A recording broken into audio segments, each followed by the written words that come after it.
भारत भी आगे बढ़ गया है। ये वीडियो देखिए पहले आप। আজকে আমি খেয়ে নিয়েছিলাম জোকের মাংস, আর জোকের মাংসটা ছিল একদম সেরা স্বাদের। প্রথমে আমি একটু ভয় পেয়ে গিয়েছিলাম, কিন্তু তারপরে এই রসালো টসটসে জোকগুলোকে দেখে আমি আর লোভ সামলাতে পারলাম না। ভাবলাম আজকে এগুলোকেই রান্না করে খাওয়া যাক। তো এগুলোকে আমি বেশ মোটা দাম দিয়ে কিনে এনেছিলাম বাজার থেকে। আর এই জোকগুলোকে রান্না করতে গেলে বিশেষ মাল মশলার প্রয়োজন পড়ে না। জোকগুলোকে একটু নুন দিয়ে ভালো করে কচলে কচলে ধুয়ে নিলেই হয়ে যাবে রেডি। তারপর কড়াইয়ের ওপর তেল দিয়ে রাঁধুনি মশলা, পাঁচফোড়ন, জিরা, আদা, রসুন, পেঁয়াজ সবকিছু দিয়ে জোকগুলোকে ভালো করে ভেজে নিতে হবে। ভেজে নেওয়ার পরে একটুখানি জল দিয়ে দিতে হবে। তারপর একটুখানি চালের গুঁড়ো জলে মিশিয়ে সেই জলের মধ্যে দিয়ে একটু নাড়াচাড়া করে নিলেই রেডি হয়ে গেল আমাদের জোকের রেসিপি। আর এই জোকের রেসিপিটা যে খাবে একবার সে ভুলতে পারবে না, বারবার খেতে ইচ্ছা করবে। আর আজকের ভিডিওটা এই পর্যন্ত। যদি তোমাদের ভালো লাগে তাহলে লাইক, কমেন্ট, শেয়ার আর বেশি বেশি করে ফলো করে নাও।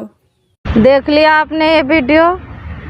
और ये कह रही है मैडम कि ये जोक माछ है और इसका बना के खाओगे तो बहुत भालो लगेगा, माने अच्छा लगेगा।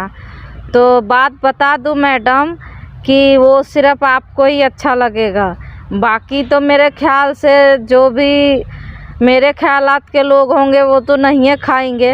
और वो के लिए भालो लग रहा है, माने अच्छा लग रहा है उसको।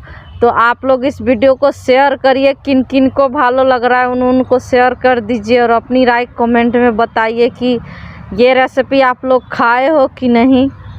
तो ये चाइनीज़ बनते जा रही हैं, इनके लिए शेयर ज़रूर करिएगा।